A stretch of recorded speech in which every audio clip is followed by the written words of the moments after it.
Hi people, welcome back again with me, Ceko. Oke guys, kita kembali lagi masih di kasus yang sama. Dimana kemarin kita udah ngebahas tentang robot gede, salah satu psikopat, pedofil dan juga pembunuh berantai di Indonesia. Yang mana ada teori yang mengatakan kalau si robot gede ini bukan pelaku yang sebenarnya. Ya, dia hanya menjadi tumbal dari pelaku yang aslinya, yaitu bayi kuning atau yang disebut dengan Babe. Nah, apakah teori tersebut itu benar dan siapa sebenarnya si Babe ini? Oke, langsung aja, it's time to talk it.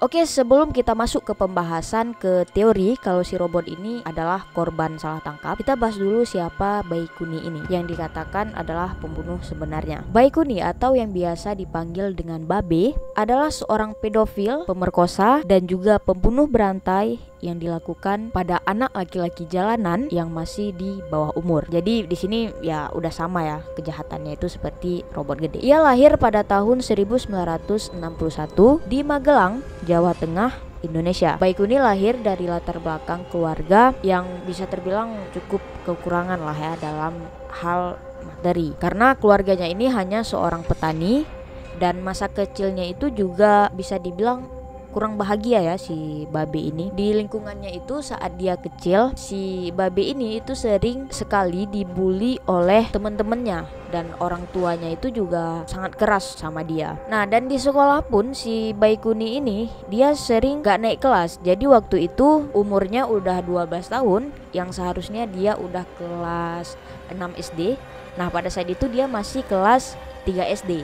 Jadi karena dia gak pernah naik kelas, jadi banyak anak-anak lain itu yang memanggil dia atau yang melabeli dia dengan nama si bodoh. Nah, dari situlah dia mulai gak tahan dan malu juga dengan setiap bulian dan cacian dari teman-temannya ini. Ditambah lagi di rumahnya keluarganya itu juga cukup keras sama dia. Akhirnya dia pun memutuskan untuk putus sekolah dan cabut dari rumahnya lalu merantau ke Jakarta. Anak 12 tahun udah merantau gitu kan ke kota besar yang sebenarnya tujuannya itu juga nggak ada selain dia di sana jadi gelandangan dan ngamen. Karena dia ke sana juga nggak ada bawa uang sama sekali, jadi nggak ada modal apapun dan dia juga di sana nggak punya keluarga. Jadi satu-satunya yang bisa dia lakuin ya untuk makannya sehari-hari itu ya ngamen. Nah, kemudian dia pun hidup menggelandang lah ya di lapangan banteng. Nah, di sanalah dia ngamen ya mencari sesuap nasinya ya di sana lah ya. Sampai suatu hari ada seorang preman itu nyamperin dia dan dia dipaksa sama preman tersebut untuk disodomi oleh beberapa preman di sana. Dia juga di situ sempet nolak, sempet ngelawan juga tapi kalah karena si preman-preman ini lebih besar dari dia gitu. Ya mau nggak mau ya dia jadi korban lah ya dari para preman-preman ini. Sampai akhirnya dia ketemu sama seorang pria yang bernama Cuk Saputra. Lalu si Cuk Saputra ini ngajak si Bayi Kuni untuk ikut sama dia ke daerah Kuningan, Jawa Barat. Nah, di sana pun si Bayi Kuni bantu-bantuin si Saputra untuk melihara kerbaunya. Dan di sana juga dia akhirnya menemukan seorang wanita yang dia sukai. Sampai akhirnya dia jatuh cinta kepada wanita tersebut. Dan saat umurnya ke-21 tahun dia pun menikahi wanita tersebut. Nah, tapi sangat disayangkan, sayang sekali karena trauma masa kecilnya si Bayi Kuni ini, karena dia udah pernah menjadi korban pelaku dari sodomi. Jadi dia itu ngaku sama istrinya kalau dia ini gak bisa berhubungan suami istri. Jadi dia emang gak bisa sama sekali berhubungan sama istrinya ya karena trauma dia itu. Sampai akhirnya istrinya ini meninggal dan dia akhirnya memutuskan untuk kembali lagi ke Jakarta ya, karena dia udah nggak punya siapa-siapa lagi kan di Kuningan. Ya udah dia memutuskan untuk balik ke Jakarta. Nah, di sana pun dia menjadi penjual rokok itu di kawasan Terminal Pulau Gadung. Dan di sana dia juga memelihara anak-anak jalanan. Jadi ada anak-anak jalanan ini yang gak punya tujuan, itu semua ditampung sama dia. Jadi ya dirawat lah ya sama dia anak-anak jalanan ini. Nah, pada saat itu disinilah baru muncul hasrat-hasrat seksualnya yang menyimpang. Dan dia juga nggak perlu susah-susah gitu untuk nyari orang yang mau memenuhi nafsunya. Ya udah, anak-anak jalanan yang dia rawat itu yang menjadi targetnya dia. Ya kalau dia kepingin atau nafsunya udah keluar, ya udah tinggal tarik aja satu, tinggal dipilih mau yang mana, kamu tarik ke belakang gitu kan. Nah, padahal di mata anak-anak jalanan ini, itu Baikuni ini adalah bapak penolong ya bagi mereka. Jadi anak-anak ini memang udah nganggap si Baikuni ini seperti orang tuanya lah ya. Ya makanya itu juga dia disebut dengan Babe, karena dia ya sebagai bapaknya mereka lah ya, jadi dipanggil dengan Babe. Nah karena mereka ini itu benar-benar dirawat sama si Baikuni ini dan dilindungi juga sama dia. Jadi kalau ada anak-anak jalanan yang lain itu ngeganggu atau anak rawatan si Babe ini dipala, Babe itu langsung ngedatangin yang malah itu langsung dimarahin, ya pokoknya dibuat takut lah ya, sampai mereka juga nggak ada yang berani gitu gangguin anak-anaknya Babe. Jadi benar-benar menjadi dewa pelindung lah ya bagi anak-anak jalanan ini. Kemudian anak-anak ini juga sering gitu nginap di kontrakannya Babe. Apalagi kalau hari-hari weekend seperti Sabtu, Minggu, itu bakalan rame gitu yang nginap di rumahnya dia. Dan setiap nginap mereka juga dikasih makan. Jadi kalau pagi-pagi itu sekitar jam 5 itu si Babe bakalan pergi ke terminal Pulau Gadung untuk jualan. Nah sekitar jam 10 pagi itu si Babe pulang lagi ke kontrakannya, lalu ngebangunin anak-anak dengan makanan yang udah disiapin. Nah kemudian kalau ada yang sakit juga, itu si Babe langsung peduli dan perhatian gitu ya, langsung diobati juga. Jadi memang seperti bapak yang sangat baik lah ya terhadap anak-anaknya. Ya walaupun kebaikannya itu sebenarnya mempunyai ya maksud yang lain ya. Nah kemudian kita loncat sedikit pada tanggal 8 Januari 2010 sekitar jam 6 pagi, warga dihebohkan dengan ditemukannya jasad seorang anak tanpa kepala di pinggir jembatan Jalan Raya Bekasi arah Cakung, Jakarta Timur. Dan kepalanya itu ditemukan keesokan paginya di jembatan daerah terminal Pulau Gadung. Polisi pun di situ langsung turun tangan dan melakukan penyelidikan dan bertanya kepada saksi yang pertama kali menemukan jasad tersebut. Kemudian saksi pun mengatakan kalau sebelumnya ada anak seorang ibu rumah tangga yang bernama Nur Hamidah yang berumur 42 tahun mengaku kehilangan anaknya yang bernama Ardiansyah, dan itu anak keempatnya. Dan korban yang ditemukan itu ciri-cirinya itu sangat mirip dengan anaknya si ibu ini. Dan ibu itu pun mengatakan kalau anaknya si Ardiansyah ini sebelum hilang suka main ke rumahnya si Babe, dan adiknya itu juga sering nginap-nginap di sana. Nah kemudian polisi pun kembali bertanya kepada anak-anak jalanan yang lainnya, dan mereka juga mengatakan memang terakhir kali mereka lihat si Ardiansyah ini di rumahnya Babe. Dan berdasarkan semua informasi yang polisi dapat dari keterangan anak-anak bahkan saksi dan Ibu Nur Hamidah tadi, akhirnya pada tanggal 9 Januari 2010 polisi menangkap Baikuni di rumahnya di Gang Masjid Haji Dalim, Pulau Gadung, Jakarta Timur atas tuduhan pembunuhan dan mutilasi. Nah sontak ini membuat warga cukup kaget, bahkan anak-anak jalanan yang dirawatnya itu, anak-anak didikannya itu juga sangat kaget ya, dan gak percaya sama sekali karena orang yang mereka kenal sebagai Babe yang sangat menyukai anak-anak dan baik sekali kepada mereka, itu kenapa bisa gitu melakukan hal yang sekejam ini. Nah tapi di sini mereka juga nggak tahu nih kalau ternyata Babe ini bukan hanya ngebunuh si Ardiansyah, melainkan ada banyak korban lainnya yang telah dia bunuh. Nah pada saat Babe ditangkap, dia pun di situ sama sekali nggak ngelakuin perlawanan apapun ya. Jadi dia hanya pasrah. Mungkin dia juga udah tahu gitu kan kalau dia bakalan ditangkap, dan udah kecium lah ya bau-bau kejahatannya sama polisi. Di rumahnya polisi juga menemukan kardus air mineral, golok, tali rapia, dan bajunya Ardiansyah yang sudah berlumuran darah. Kemudian hasil otopsi juga mengkonfirmasi adanya bekas kekerasan seksual yang ditemukan di tubuhnya Ardiansyah. Nah ketika dimintai keterangan oleh Babe mengaku dia membunuh anak-anak tersebut itu karena dia kesal karena Ardiansyah tidak mau menuruti perkataan Babe untuk disodomi. Ya siapa juga yang mau nurutin gitu kan. Nah jadi karena ditolak makanya si Babe ngebunuh Ardiansyah. Dan setelah dibunuh baru Babe memperkosa anak tersebut. Lalu setelah puas dimutilasi sama dia menjadi beberapa bagian. Kemudian dia taruh dalam kardus air mineral lalu dibuang di tempat yang berbeda. Dan di persidangan dia juga mengaku kalau dia telah membunuh dan memutilasi 14 anak laki-laki yang umurnya itu berkisaran antara 4 sampai dengan 14 tahun dengan cara dan motif yang sama. Dan di sini banyak para ahli juga yang mempercayai kalau korban Baikuni ini melebihi 14. Malahan beberapa orang meyakini kalau korbannya ini bisa mencapai 50-an.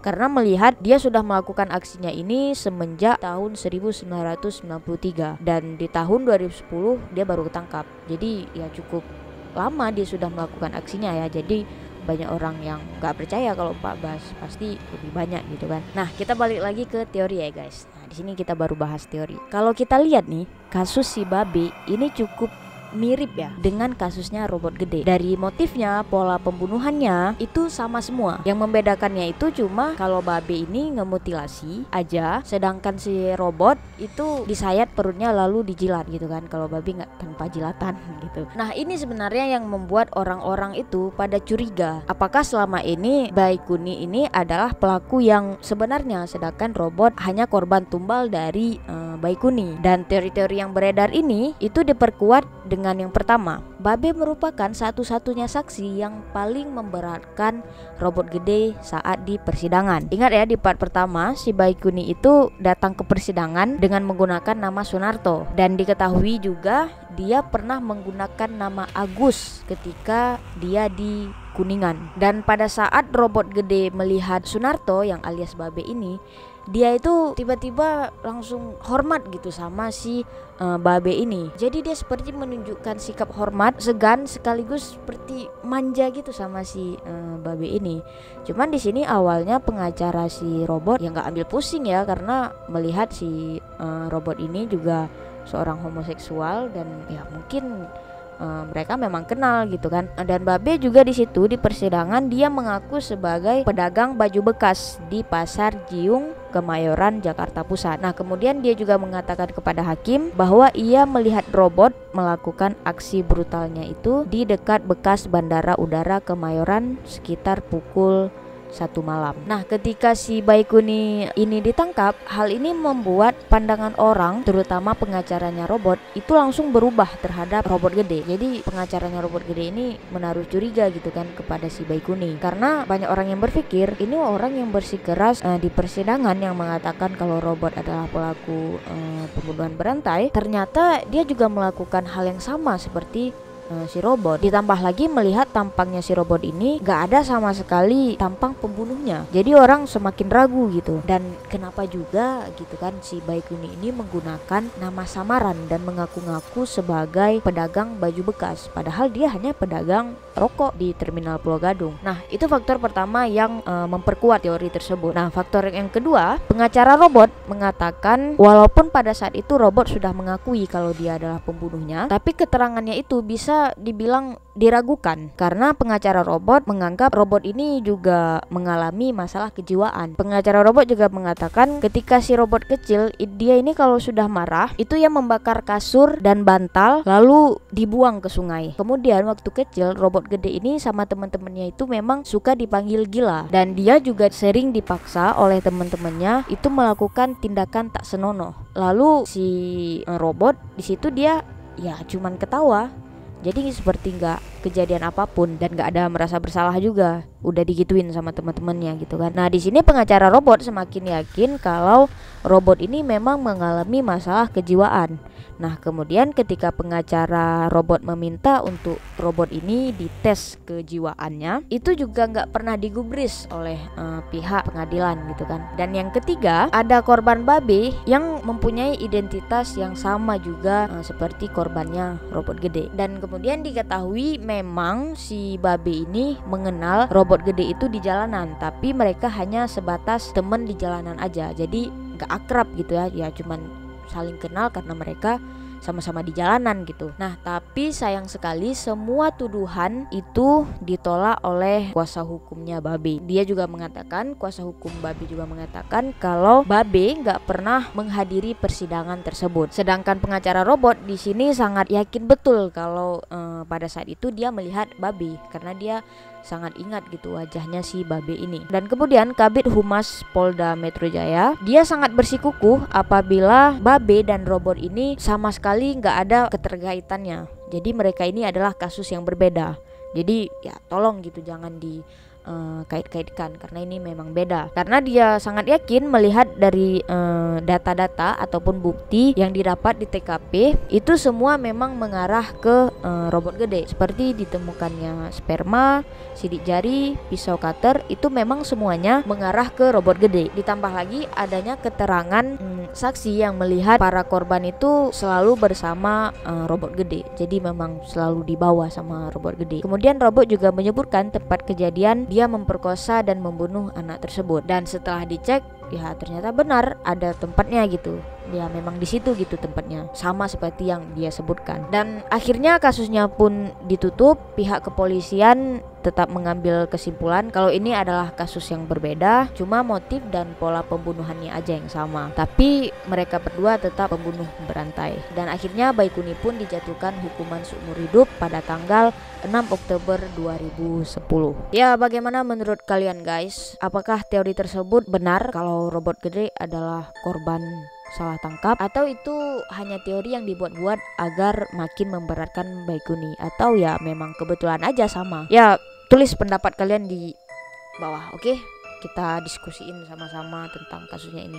Ya walaupun memang kasusnya ini udah lama gitu kan, udah lewat dan udah nggak dibahas juga, ya gak apa-apa, aku cuman mau tahu pendapat kalian tentang kasus ini. Oke guys, tapi ya intinya kasus-kasus pembunuhan seperti ini sangat disayangkan ya, karena mereka menjadikan anak-anak jalanan ini sebagai korban mereka. Ya itu karena mereka tahu anak-anak jalanan ini itu lemah dan mereka juga nggak punya tempat untuk ngadu dan tempat untuk berlindung gitu. Jadi ya para pelaku bejat ini menjadikan anak-anak ini untuk melampiaskan aksi kejahatannya ya. Yang seharusnya anak-anak jalanan ini itu dilindungi dan dididik dengan baik, malah mereka menjadi korban dari orang-orang psikopat di luar sana.